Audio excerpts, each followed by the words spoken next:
Ананы да қаншадан? 1000 теңгеден. Ана үлкен наныш 600 теңгеден ба? Сұмдық қой, неге ондай қымбат?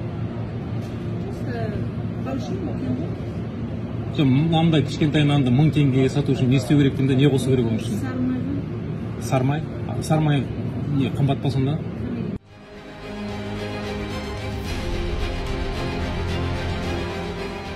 Біз қазір енді көк базардамыз, Зеленый базарда, Алматыдағы.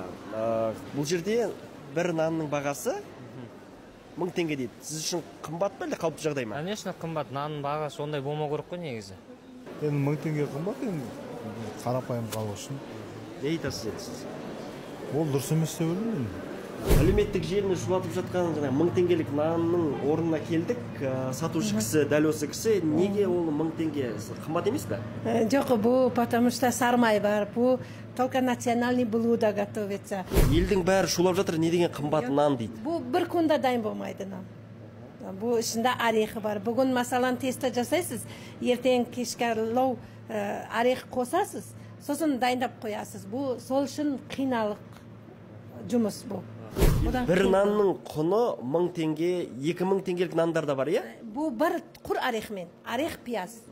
Яғни 1000 теңгелік, 2000 теңгелік мынандай нандар арзандамайды енді, иә? Жоқ, болмайды. Базардағы басшылар біледі ғой? Біледі, по-моему, біледі шығар.